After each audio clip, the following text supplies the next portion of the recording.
नमस्कार, जय हिंद साथियों, वंदे मातरम। कैसे हो सभी? बढ़िया। रेगुलर क्लास चल रही है अपनी और उसी को क्या आगे बढ़ाते हुए जो अपने आज का सामान्य ज्ञान का टॉपिक है वो किसके बारे में है कि भारत के भूगोल के बारे में। अपने पिछले वीडियो में आपने पढ़ा होगा, अपन पढ़ रहे थे अंतर्राष्ट्रीय सीमाओं के बारे में। ठीक है, जो भी भारत से अन्य देश अंतर्राष्ट्रीय सीमा बनाते हैं उनके बारे में अपन ने क्या किया, डिस्कस किया था। किया क्या नहीं किया ना? सबको पता है भारत से कितने देश अंतर्राष्ट्रीय सीमा बनाते हैं। तो भारत से जो स्थल मंडल से अंतर्राष्ट्रीय सीमा बनाने वाले देश है 7। कौन कौन से? सर्वाधिक अंतर्राष्ट्रीय सीमा बनाने वाला देश पढ़ा था अपन ने, कौन सा साथियों? कौन सा? बांग्लादेश। उसके बाद में उससे थोड़ा कम दूसरी सर्वाधिक अंतर्राष्ट्रीय सीमा बनाने वाला देश कौन सा? तो कौन सा? चीन। इसी प्रकार अपन ने आगे बढ़ते गए पाकिस्तान, नेपाल, म्यांमार, भूटान तथा अफगानिस्तान के बारे में 1 बाय 1 करके पढ़ा तथा साथ में ये भी पढ़ा कि भारत के कौन से ऐसे राज्य हैं जो उन देशों के साथ क्या बनाते हैं, सीमा बनाते हैं, या फिर कुछ स्पेशली उन दो देशों के बीच में, भारत और अन्य देश के बीच में कुछ कोई रेखा है या कुछ स्पेशली कुछ लाइन फिक्स की हुई है, तो उनके बारे में भी अपन ने डिस्कस किया या नहीं। तो जो अंतर्राष्ट्रीय सीमा या स्थलीय सीमा अपन ने पढ़ी कितनी? 15,106 किलोमीटर की लगभग। तो ये अपन ने डिस्कस कर ली। अब है अपने आगे कौन सा? तटीय सीमा का। कौन सा साथियों? तटीय सीमा। तो अपन ने कल पढ़ा था कि अपनी जो भारत की टोटल जो तटीय सीमा है वो कितनी है? देखो साथियों, 6100 किलोमीटर तो है कौन सी? मुख्य भूमि की। और 1416.5 किलोमीटर है कौन सी साथियों? कौन सी है? द्वीप समूह की। तो टोटल मिला के 7516.5 किलोमीटर भारत की क्या है? टोटल तटीय सीमा है। क्या है साथियों? टोटल तटीय सीमा। 6100 किलोमीटर किसकी हो गई? ये अपन ने लिखा था कल, मुख्य भूमि। भारत की जो भी मुख्य भूमि है, मुख्य भूमि का मतलब क्या है ये भी मैंने कल आपको बताया था, याद है ना? इसी प्रकार 1416.5 किलोमीटर किसकी हो गई? ये साथियों हो गई द्वीप समूहों की। किसकी हो गई? द्वीप समूह की। और ये हो गई साथियों क्या? कुल तटीय सीमा की लंबाई। है या नहीं? कुल तटीय सीमा ये हो गई अपने किसके बारे में? तटीय सीमाओं के बारे में कि कुल कितनी अपनी तटीय सीमा है।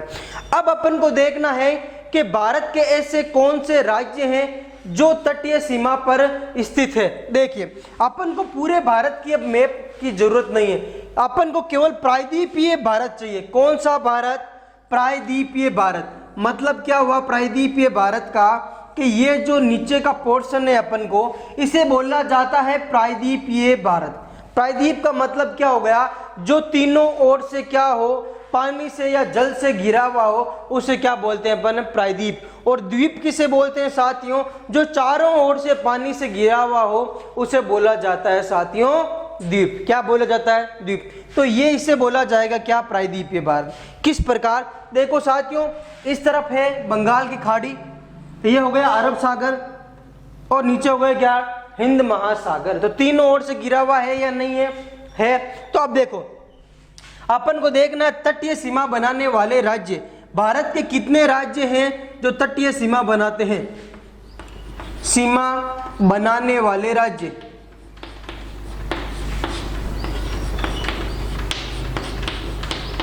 ठीक है, कौन कौन से ऐसे राज्य हैं जो तटीय सीमा बनाते? तो पहले मैप से देख लीजिए। सबसे पहले साथियों यहाँ पे है क्या? गुजरात, जो तटीय सीमा बनाता है। ठीक है, ये पूरा तटीय इलाका, मैं पहले बता देता हूं आपको कि ये पूरा किसका इलाका है? तटीय इलाका है। ठीक है, समुद्री क्षेत्र।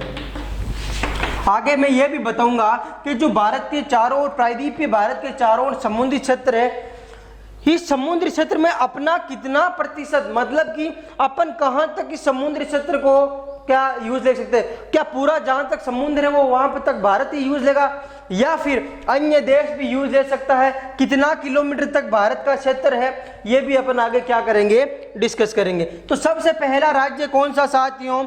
गुजरात। ठीक है, इसके बाद में आपको पता होगा, मैप पे आपने देखा होगा इसके बाद जो राज्य है वो कौन सा है साथियों? महाराष्ट्र। कौन सा है? महाराष्ट्र। ये हो गया साथियों गुजरात का, और ये आगे हो गया किसका? महाराष्ट्र का। इसके बाद में है साथियों कौन सा? ये छोटा सा, सबसे छोटा क्षेत्रफल में कौन सा? गोवा। गोवा के बाद में साथियों कौन सा? यहां पर है कर्नाटक। कौन सा? कर्नाटक। और एंडिंग है कौन सा? केरल। ये पश्चिमी घाट के राज्य हैं। कौन कौन से? गुजरात, महाराष्ट्र, गोवा, कर्नाटक और केरल। सभी क्या बनाते हैं? तटीय सीमा बनाते। इसी प्रकार पूर्वी घाट के कौन कौन से हो गए? सबसे पहले नीचे आ गया कौन सा साथियों? तमिलनाडु। कौन सा आ गया? तमिलनाडु सबसे नीचे। इसके बाद में आ गया साथियों आंध्र प्रदेश। तेलंगाना सीमा नहीं बनाता है। तेलंगाना ऐसा राज्य है जो ना ही अंतर्राष्ट्रीय सीमा बनाता है स्थलीय, और ना ही तटीय सीमा बनाता है। क्या है? अंतर्वर्तीय राज्य। कल मैंने बताया था 5 अंतर्वर्तीय राज्यों के बारे में, याद है ना? तो तमिलनाडु, आंध्र प्रदेश, इसके बाद में साथियों कौन? उड़ीसा, और अगला है पश्चिमी बंगाल। क्या है साथियों? पश्चिमी बंगाल। तो कितने राज्य हो गए टोटल? 9 राज्य। तो पता चल गया होगा आपको कि अंतर्राष्ट्रीय सीमा बनाने वाले राज्य कितने हैं। डायरेक्टली क्वेश्चन आता है, भारत की तटीय सीमा बनाने वाले राज्य या तटीय सीमा पर स्थित राज्य कितने होंगे? 9। कौन कौन से? गुजरात, महाराष्ट्र, गोवा, कर्नाटक, केरल, तमिलनाडु, आंध्र प्रदेश, उड़ीसा और पश्चिम बंगाल। ये पूरा क्षेत्र है जो है कौन से? पश्चिमी घाट बोला जाता है इसको। कौन सा घाट? जो यहां से यहां तक का जो क्षेत्र है इसको बोलते हैं अपन कौन सा? पश्चिमी घाट। क्या? पश्चिमी घाट। और जो ये पूरा क्षेत्र है इसको बोलते हैं साथियों पूर्वी घाट। कौन सा घाट? पूर्वी घाट। आया समझ में? अब याद, यदि आपको पूछा जाए कि निम्नलिखित में से पूर्वी घाट का राज्य नहीं है जो तटीय सीमा बनाता है, ठीक है, 4 ये दे देंगे या 3 इसमें से दे देंगे, 1 पश्चिमी घाट का दे देंगे, पता चल जाएगा आपको। पश्चिम दिशा के ये 5 राज्य, पूर्वी दिशा के ये 4 राज्य। घाट का मतलब हो गया तटीय सीमा बनाना, इसका मतलब ये हो गया। ठीक है, आया समझ में? आ रहा है क्या सबको समझ में? बहुत बढ़िया। देखो साथियों, इससे पहले आगे बढ़ते हैं अपन, इससे पहले मैं आपको एक छोटा सा मोटिवेशन देता हूं आज का, कि जो साथियों जो अपने कदमों पे क्या करते हैं, विश्वास रखते हैं या काबिलियत रखते हैं, किस पे? अपने कदमों पे, वो ही अक्सर मुकाम या मंजिल हासिल करते हैं। आया समझ में? तो आपके अपनों पे या खुद पे अपने कदमों पर क्या रखना है, जो आप पढ़ रहे हो वो क्या करना है, आपको सोच के चलना है कि ये 100% क्या है, राइट है, और जो यहाँ पे पढ़ाया जा रहा है वो भी क्या है, एज इट इज आपको एग्जाम में देखने को मिलेगा। आया समझ में? बहुत बढ़िया। देखिए, तो तटीय सीमा बनाने वाले राज्य कितने हैं अपने? 9 राज्य है। गुजरात, महाराष्ट्र, गोवा, कर्नाटक, केरल, तमिलनाडु, आंध्र प्रदेश, उड़ीसा और पश्चिम बंगाल। अब क्वेश्चन आता है कि सर्वाधिक लंबी तटीय सीमा किसके इन राज्यों में से? तो मैं आपको बता देता हूं कि सर्वाधिक लंबी, देखो सर्वाधिक मतलब सबसे लंबी जो तटीय सीमा है साथियों वो है गुजरात की। किसकी है साथियों? गुजरात की सबसे लंबी तटीय सीमा है। कितनी है? तो गुजरात की लगभग 1214.70 किलोमीटर की केवल गुजरात की सीमा है। कौन सी? तटीय। कौन सी? तटीय। सर्वाधिक लंबी तटीय सीमा पूछा जाए तो कौन सा राज्य है? कौन सा बताना है? गुजरात। इसी प्रकार आपको पूछा जाए सबसे कम तटीय सीमा, सबसे कम तटीय सीमा, तो आपको पता चल रहा होगा। देखते हैं कि सबसे कम तटीय सीमा किसकी है साथियों? छोटा क्षेत्रफल में सबसे छोटा कौन? गोवा। इसकी तटीय सीमा भी क्या है? सबसे कम है। और कितना किलोमीटर है साथियों? तो 101 किलोमीटर है। 2 क्वेश्चन और बन गए। सबसे लंबी तटीय सीमा वाला राज्य गुजरात, सबसे कम तटीय सीमा वाला राज्य गोवा। एज इट इज वो क्वेश्चन बताता चलूंगा जो आपके एग्जाम में क्या है, आए हुए हैं और आगे आने की संभावना है। सबसे पहले देख लीजिए एक बार वापस, टोटल तटीय सीमा कितनी भारत की? 7516.5 किलोमीटर। इनमें से मुख्य भूमि की, ये मुख्य भूमि है, ठीक है। द्वीप समूह क्या चीज होती है मैं आगे बताऊंगा आपको। द्वीप समूह क्या? जो अंडमान और निकोबार और लक्षद्वीप है, इनकी कितनी है? तो 14 से 16.5। भारत की तटीय सीमा बनाने वाले राज्य कौन से? तो कौन कौन से? गुजरात, महाराष्ट्र, गोवा, कर्नाटक, केरल, तमिलनाडु, आंध्र प्रदेश, उड़ीसा और पश्चिमी बंगाल। आया समझ में? बहुत। कल मैंने एक आपको बताया था कि 2 ऐसे राज्य हैं जिनसे तटीय सीमा और अंतर्राष्ट्रीय स्थलीय सीमा दोनों लगती है। कौन कौन से याद है क्या सबको? कौन कौन से? एक तो है साथियों गुजरात और एक है साथियों कौन सा? पश्चिमी बंगाल। इससे क्या है? तटीय सीमा भी लगती है और अंतर्राष्ट्रीय स्थल सीमा भी लगती है। आया समझ में सबके? आया क्या? बहुत बढ़िया। आगे देखिए, ये हो गए राज्यों के बारे में। अब क्या कुछ केंद्र शासित प्रदेश भी हैं जिनकी तटीय सीमा लगती है? देखिए,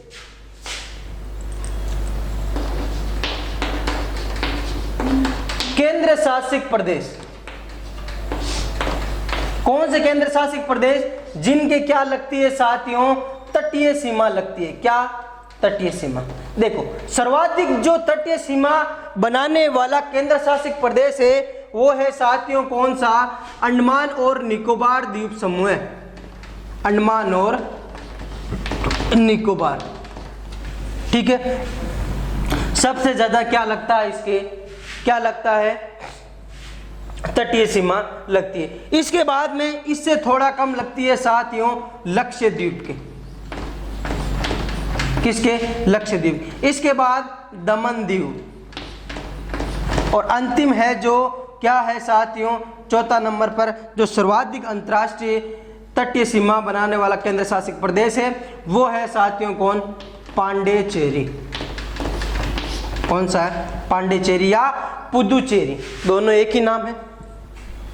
ठीक है, दोनों एक ही नाम है। तो 4 ऐसे केंद्र शासित प्रदेश हैं जिनकी क्या? तटीय सीमा लगती है और 9 ऐसे राज्य हैं जिनकी तटीय सीमा लगती है। ठीक है, यदि आपको पूछा जाए कि ऐसे कितने केंद्र शासित प्रदेश या राज्य हैं जिनकी तटीय सीमा लगती है, तो दोनों मिक्स करना है, 9 ये और 4 ये, मतलब कितने हो गए? 13 ऐसे क्या है केंद्र शासित प्रदेश या राज्य मिला के है जिनकी क्या लगती है? तटीय सीमा। केवल राज्य पूछा जाए तो कितने? 9 है और केवल केंद्र शासित पूछा जाए तो कितने हैं साथियों? 4 है। ठीक है, समझ आ रहा ना? थोड़ा सा ध्यान लगा के पढ़ना है क्योंकि ज्योग्राफी जो टॉपिक है यदि आप मैप से क्लियर करते चलोगे तो आपको वापस पढ़ने की जरूरत नहीं पड़ेगी। यह मैं आपको दावे के साथ बता रहा हूं। आया समझ में? बहुत बढ़िया। देखो, तो 4 हो गए कि कौन से? केंद्र शासित प्रदेश, और ये हो गए कौन से? राज्य। ये मैंने क्रम से लिखा है, सर्वाधिक अंडमान निकोबार की, उसके बाद लक्षद्वीप की, दमन दीव और बाद में पांडिचेरी की। सबसे अधिक लंबी राज्यों में तटीय सीमा किसकी? गुजरात की। और सबसे कम किसकी है साथियों? गोवा की। आया समझ में? बहुत बढ़िया। ठीक है, इसी प्रकार नोट डाउन कर लीजिए इसको। इसके बाद अपन आगे देखते हैं कि क्या समुद्र का पूरा विस्तार है, जहां तक समुद्री विस्तार है वहां तक भारत का ही राज्य है या नहीं? नहीं है, क्योंकि इस समुद्र के आगे भी तो कोई देश आएगा। जैसे इधर इंडोनेशिया, इधर श्रीलंका है, इधर मालदीव है, तो क्या उसका कुछ हिस्सा नहीं है उस समुद्र में? या भारत का कितना किलोमीटर तक भारत राज कर सकता है इस पे, या किस प्रकार का भारत का अधिकार है इस पे, वो अपन पढ़ेंगे कि क्या समुद्री विस्तार के बारे में, कि समुद्री विस्तार तक कितना भारत का हिस्सा है। आया समझ में? बहुत बढ़िया। आगे देखिए, भारत का समुद्री विस्तार क्षेत्र देखिए,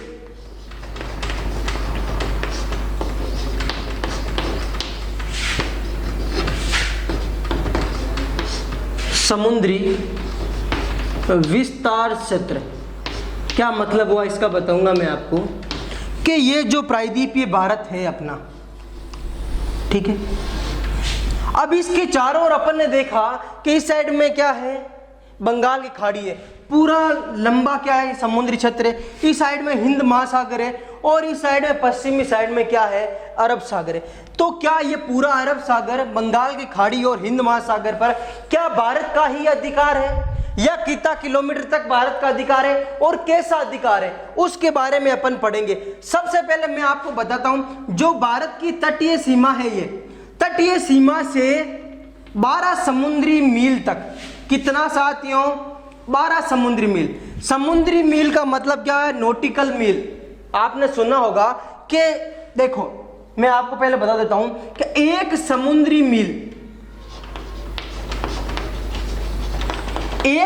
मील किसके बराबर होगा साथियों? तो एक समुद्री मील होगा 1.8 मील के बराबर। सब मील से बड़ी इकाई है कौन? समुद्री मील। किसकी? मापने की इकाई है क्या है? समुद्री मील। और 1.8 मील के बराबर होता है एक समुद्री मील। और एक मील किसके बराबर होता है? तो एक मील होता है साथियों 1.609 किलोमीटर के बराबर। क्या होता है याद रखना, ये भी फिजिक्स में भी पूछा जा सकता है या फिर क्या करंट ये अपने क्या है नॉर्मल जीएस का भी क्वेश्चन हो सकता है और जीके का भी। ठीक है, एक समुद्री मील इजिकल टू 1.8 मील और एक मील इजिकल टू 1.609 किलोमीटर के बराबर होता है। तो देखिए अपन पढ़ रहे थे कि जो तटीय सीमा है, ये तटीय सीमा है, आपको पता होगा ये तटीय सीमा पूर्व की और ये तटीय सीमा हो गई पश्चिम की। आया समझ में? तो तटीय सीमा से 12 समुद्री मील तक, कितना समुद्री मील? ये 12 समुद्री मील तटीय सीमा से, इधर लिखता हूं मैं। जो 12 समुद्री मील है इसको बोला जाता है क्या? प्रादेशिक सीमा या प्रादेशिक क्षेत्र। प्रादेशिक क्षेत्र क्या बोला जाता है साथियों? प्रादेशिक क्षेत्र। ठीक है, कहां तक बोला जाता है? तो मैं आपको बता दूं तो 12 समुद्री मील तक। क्वेश्चन आया हुआ है, याद रखना है। क्या याद रखना है? ये याद रखना है कि प्रादेशिक सीमा की लंबाई कितनी है। क्वेश्चन आता है प्रादेशिक सीमा की लंबाई, तो प्रादेशिक सीमा या प्रादेशिक क्षेत्र की लंबाई कितनी है? 12 समुद्री मील तक। ठीक है, क्या अधिकार है भारत का? तो भारत का यहां पर क्या अधिकार है? संसाधन पूर्ण अधिकार है। क्या अधिकार है? संसाधन पूर्ण अधिकार, या अपन बोले तो डायरेक्टली बोला जाए तो संपूर्ण अधिकार है इस क्षेत्र तक। मतलब 12 समुद्री मील तक, मुख्य सीमा से 12 समुद्री मील तक भारत क्या कर सकता है? कोई भी दोहन कर सकता है, नौकायान चला सकता है, क्या है, या फिर मछली पालन कर सकता है, बंदरगाह बना सकता है, और भी क्या है आविष्कार के लिए वैज्ञानिक तौर पर कुछ आविष्कार कर सकता है। यहां तक, कहां तक? 12 समुद्री मील तक। यहां पर भारत सरकार का या भारत का क्या है? संसाधन पूर्ण अधिकार या संपूर्ण अधिकार है।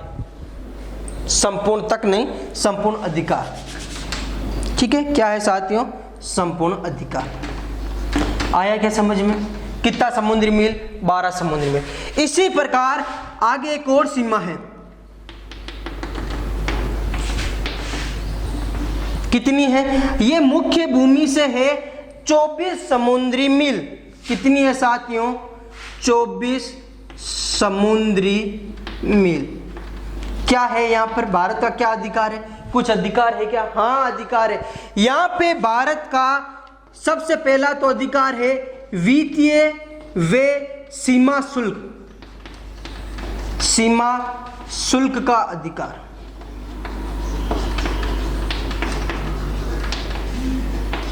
क्या है?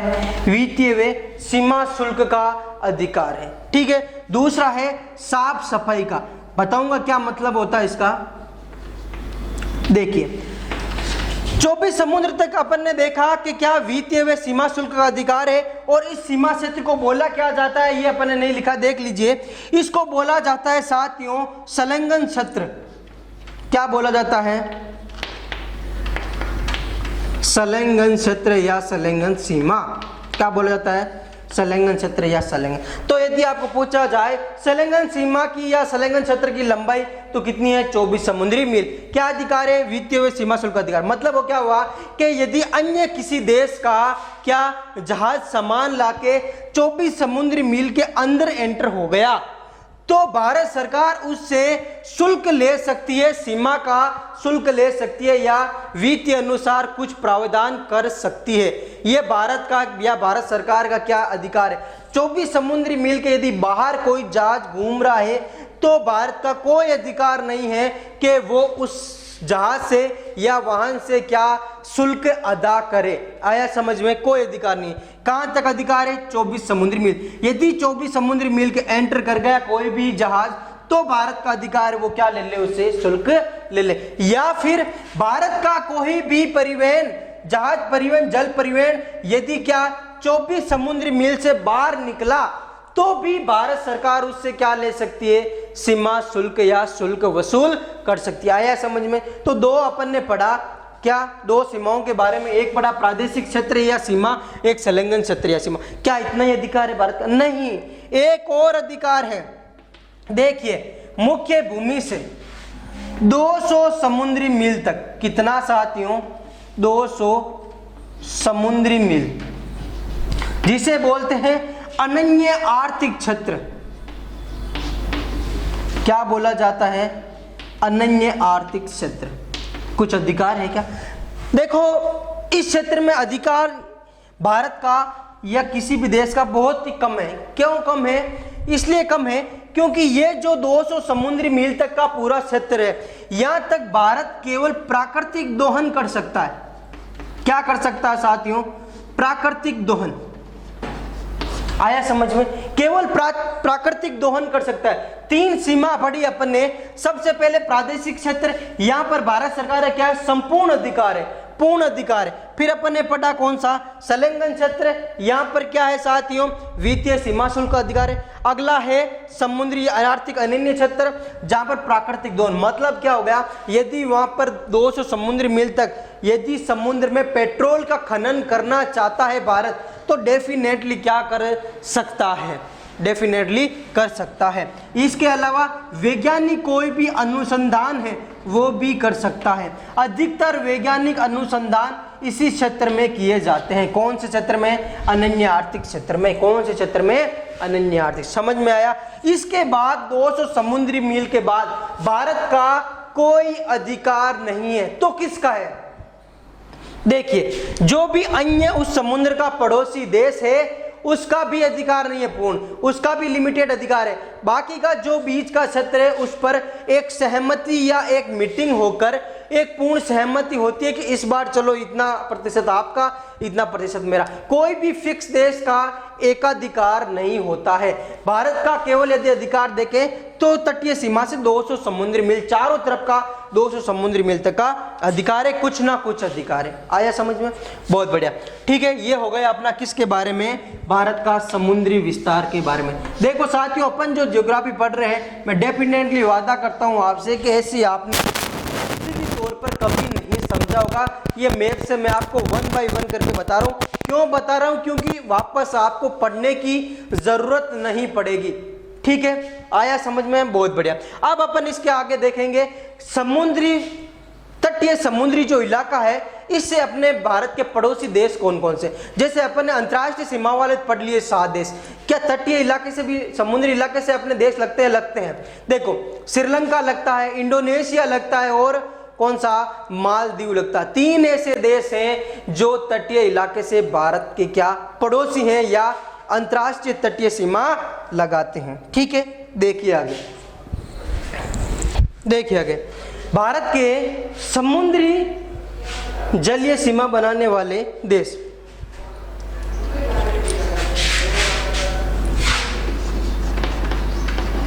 भारत की अंतर्राष्ट्रीय जलीय सीमा, अंतर्राष्ट्रीय जलीय सीमा के बारे में पढ़ते हैं। कौन कौन से देश अंतर्राष्ट्रीय जलीय सीमा से लगते हैं? तो सबसे पहले लगता है साथियों, जो सबसे नजदीक है अपने, कौन है साथियों? श्रीलंका। देखिए, इधर मैं भी बनाता चलूंगा मैं साथ में आपको। ठीक है, यह है कौन सा? श्रीलंका। यहाँ पे है साथियों क्या, सॉरी, यहाँ है साथियों क्या? इंडोनेशिया। ठीक है, और इस साइड में है साथियों क्या? मालदीव।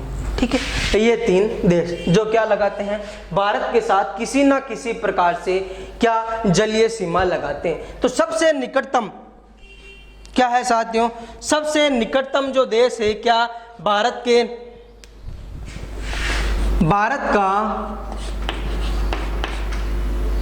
निकटतम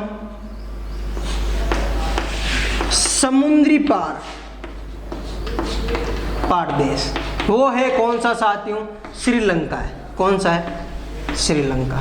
कौन सा है? श्रीलंका। सबसे पड़ोसी देश कौन सा है? श्रीलंका है अपना भारत का। ठीक है, श्रीलंका यदि आप देखा श्रीलंका को या सुना हो श्रीलंका के बारे में क्या है, तो इसकी क्या पुराना नाम क्या था? तो इसका पुराना नाम था पहले साथियों क्या? सिलोन। क्या नाम था? सिलोंग नहीं है, ठीक है, सिलोन है, याद रखना है। क्या नाम? सिलोन। इसका आकार भी आपने देखा होगा नारियल के जैसा है। किसके जैसा है साथियों? नारियल के जैसा। कैसा है? नारियल के जैसा। आया क्या समझ में? आया? बहुत बढ़िया। अब देखिए, अपन को देखना है कि सबसे पड़ोसी देश तो अपन ने देख लिया कि अंतर्राष्ट्रीय जलीय सीमा वाला सबसे पड़ोसी देश श्रीलंका है, लेकिन क्या श्रीलंका और भारत के बीच में यहाँ पे कुछ है क्या?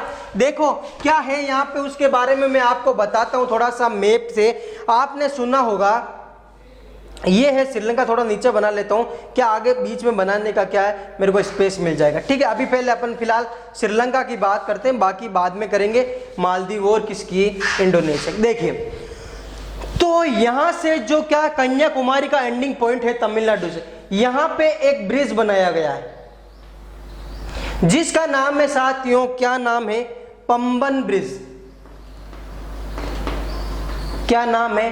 पंबन ब्रिज या पंबन सेतु। इसके बाद में यहां पे एक बीच में द्वीप आता है। क्या आता है साथियों? द्वीप। जिस द्वीप का नाम है पंबन द्वीप या रामेश्वर द्वीप, पंबन द्वीप भी बोलते हैं, और इसी को बोला जाता है साथियों रामेश्वर द्वीप। हो गया राइट? ठीक है, हो गया राइट? आया क्या समझ में? बहुत बढ़िया। अब देखो, जो रामेश्वर द्वीप से श्रीलंका को जोड़ता है, ये रामेश्वर द्वीप से किसको? श्रीलंका को जोड़ता है, इसे बोलते हैं आदम ब्रिज। आदम ब्रिज या आदम सेतु। ठीक है, और इसी को बोला जाता है राम सेतु। सुना होगा आपने राम सेतु। राम जी जब क्या श्रीलंका गए थे माता सीता के पास में, तो एक आपको पता होगा रामायण में आता है, एक ब्रिज बनाया था, याद है क्या? राम सेतु ब्रिज जिसे बोला जाता है, या इसी को बोला जाता है आदम ब्रिज। तो ये आदम ब्रिज कन्याकुमारी से टच नहीं है, ये पंबन ब्रिज आएगा बीच में, इसके बाद में एक द्वीप आएगा जिसका नाम है रामेश्वर द्वीप। रामेश्वर द्वीप भारत का ही हिस्सा है। इस रामेश्वर द्वीप से राम सेतु जो क्या बनाया गया है, एक ब्रिज बनाया गया। कहां तक? ये श्रीलंका है। क्या है साथियों? श्रीलंका तक। क्या है? श्रीलंका। ये किसको किससे जोड़ता है? तो देखिए साथियों, भारत में एक रामेश्वर द्वीप पर एक जगह है जिसका नाम है साथियों धनुषकोडी, या धनुषकोडी लिखा हुआ है, कहीं कोणी भी लिखा हुआ है। ठीक है, धनुषकोडी जो भारत में जगह, इससे और श्रीलंका में एक जगह है तिलाई मन्नार। क्या है साथियों? तिलाई मन्नार। इसको जोड़ता है, इन दोनों क्षेत्र को जोड़ता है कौन सा ब्रिज? आदम ब्रिज या राम सेतु ब्रिज। लगभग ये कितना किलोमीटर का है? तो बताते हैं, ये लगभग 48 किलोमीटर लंबा ब्रिज है। कितना? 48 किलोमीटर। देखिए साथियों, इतिहास पुरानी काल में भी 50 किलोमीटर का पत्थर से क्या बना दिया? एक ब्रिज बना दिया। किसने? भगवान श्री राम और उनकी सेना ने। आया समझ में? कितना किलोमीटर का? 50। और नाम क्या रख दिया? राम सेतु ब्रिज। इसके अभी वर्तमान में भी अवशेष देखने को मिलते हैं, जरूर मिलते हैं। कभी मौका मिले तो देख के आना, आप भी तमिलनाडु की साइड जाओ तो। ठीक है, तो जो कन्याकुमारी से रामेश्वर द्वीप तक एक जो ब्रिज बना है उसका नाम है पंबन ब्रिज। इसके बाद में यहां से श्रीलंका तक जो ब्रिज बनाया आदम ब्रिज या राम सेतु ब्रिज। यदि क्वेश्चन आ जाए आपके राम सेतु या आदम का ब्रिज किन दो देशों के मध्य है, तो किन दो देशों के मध्य? श्रीलंका और भारत। ये ऊपर वाला अपना कौन है साथियों? भारत। ठीक है, भारत के मध्य। आया समझ में? इसी प्रकार भारत और श्रीलंका के बीच में एक और है जिसे बोलते हैं पाक जल डमरू। पाक जल डमरू किसके मध्य है? देखना साथियों, पाकिस्तान 100% ऑप्शन मिलेगा। भारत और अन्य कौन से देश के मध्य पाक जल डमरू है? यह पाक जल डमरू मध्य स्थित है। तो पाकिस्तान ए ऑप्शन में आएगा और आप पाक के नाम से पाकिस्तान टिक कर दोगे। लेकिन पाक जलडमरू भारत और श्रीलंका के मध्य है, और इसी के मध्य एक और है भारत और श्रीलंका के मन्नार की खाड़ी। ये जो पूरा हिस्सा है ना साथियों, ये वाला यहाँ पे मन्नार की खाड़ी है। क्या है? मन्नार की खाड़ी। तो ये भी किसके मध्य है? भारत और श्रीलंका के मध्य। आया समझ में? बहुत बढ़िया, समझ लिया आपने, बहुत अच्छा लगा मुझे। ठीक है, अब देखिए दूसरा सबसे पड़ोसी देश, दूसरा तटीय पड़ोसी, वो है साथियों कौन? इंडोनेशिया। क्या भारत की मुख्य भूमि से जुड़ा है? ना, भारत की मुख्य भूमि से नहीं जुड़ा हुआ है। किससे जुड़ा हुआ है? ये तो हो गया भारत का। यहाँ पर आपने देखा होगा अंडमान और निकोबार द्वीप समूह है, तो अंडमान और निकोबार ये हो गया कौन सा? अपन मानते इंडोनेशिया। कौन सा? इंडोनेशिया। तो इंडोनेशिया ये अंडमान और निकोबार द्वीप समूह का अंतिम जो द्वीप है जिसे बोलते हैं ग्रेट निकोबार। क्या साथियों? ग्रेट निकोबार। इससे और इंडोनेशिया, ये हो गया इंडोनेशिया। कौन सा है? इंडोनेशिया। इन दोनों के बीच में एक चैनल है। चैनल मतलब एक रेखा है जिसको बोला जाता है ग्रेट निकोबार या ग्रेट चैनल। क्वेश्चन आया हुआ है, याद रखना है, ग्रेट चैनल किन दो देशों के बीच में है? तो यदि देश पूछ ले तो देश कौन से? भारत और कौन सा होगा? इंडोनेशिया। क्योंकि जो अंडमान और निकोबार द्वीप समूह है वो किसका? भारत का ही तो हिस्सा है। ठीक है, और यदि देश ना देके यदि द्वीप पूछ ले एग्जिट, तो अंडमान और निकोबार द्वीप समूह है और इंडोनेशिया के बीच कौन सा चैनल है? ग्रेट चैनल है। कौन सा? Great channel. यदि अंडमान और निकोबार द्वीप समूह ना देखे, उसी का एक और द्वीप दे दे एग्जिट द्वीप, तो great Nicobar channel, great channel. आया क्या समझ में साथियों? आया? ये जो मैंने बताया श्रीलंका का पोर्शन, ये आपको किताबों में बहुत ही रेयर देखने को मिलेगा। सभी लगभग आपने ऐसे ही सुना होगा, भारत और श्रीलंका के बीच में भगवान राम ने एक पुल बनाया था। क्या कन्याकुमारी से टच है क्या वो? अरे भाई कन्याकुमारी से टच ना है, वो पम्बन द्वीप रामेश्वर द्वीप से आगे टच है। ठीक है, एक छोटा सा ब्रिज है, पम्बन ब्रिज, जो ज्यादा बड़ा नहीं है, छोटा सा ब्रिज बनाया गया है रामेश्वर द्वीप पर जाने के लिए। ठीक है, तो दो हो गए। कौन कौन सा? एक तो हो गया श्रीलंका सबसे पास का, दूसरा हो गया कौन सा? इंडोनेशिया। तीसरा पड़ोसी देख लो, तीसरा पड़ोसी है साथियों सबसे छोटा देश है। याद रखना,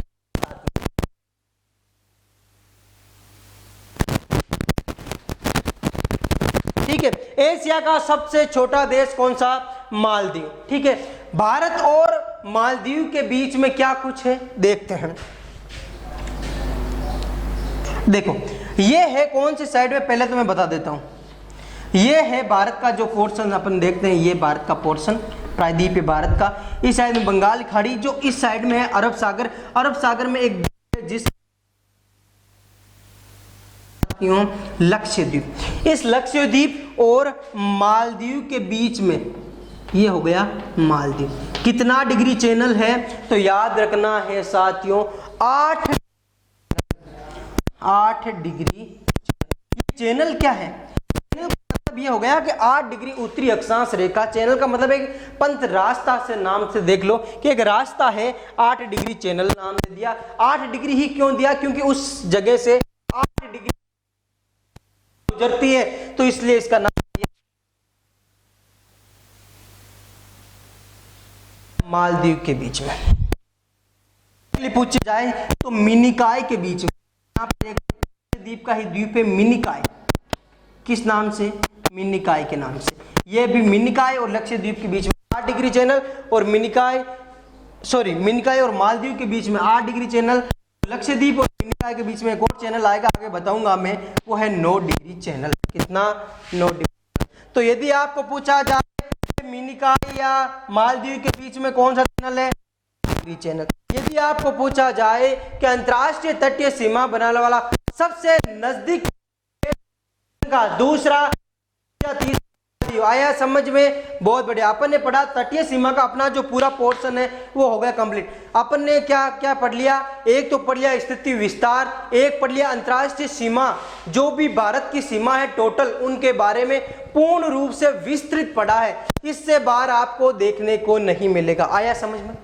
ठीक है, आगे शेयर करें वीडियो को और ज्यादा से ज्यादा क्या है अपने साथियों को जोड़ें। देखो पढ़ाई और शिक्षा एक ऐसी चीज है जिसको जितना ज्यादा विस्तार करोगे उतना ही आपको क्या है फायदा या बेनिफिट मिलेगा। समझ आ रहा है? तो ज्यादा से ज्यादा क्या अपन को आगे बढ़ाना है और अपने साथियों को, अपने दोस्तों को, अपने रिलेशन में जो भी तैयारी कर रहे हैं बंदे, उनको क्या करना है? जोड़ना है, जिससे क्या होगा वो भी क्या आगे बढ़ सके और आपका या अपना या अपने परिवार का या हमारा एक नाम क्या है फिर नए वीडियो के साथ और नए टॉपिक के साथ। अब अगला जो अपना टॉपिक है वो प्रादेशिक क्षेत्र के बारे में, कि भारत में क्या क्या क्षेत्र है, पर्वत पहाड़, उनके बारे में कौन कौन से सबसे ऊंचा है, सबसे नीचा कौन सा, हिमालय को कितने भागों में बांटा, मैदान को कितने भागों में बांटा, द्वीप समूह को, वो अपन करेंगे धीरे धीरे डिस्कस। बहुत ही इंटरेस्टिंग सब्जेक्ट है ज्योग्राफी। आराम से पढ़ेंगे, धीरे धीरे पढ़ेंगे, समझ में आते आते पढ़ेंगे। आया समझ? फॉर्मेट पूरा फॉर्मेट समझ में आया क्या? बहुत बढ़िया। ठीक है, आगे वापस इसी तरह अपन मैप के आधार पर पढ़ते चलेंगे। धन्यवाद। जय हिंद साथियों, वंदे मातरम। मुस्कुराते रहिए।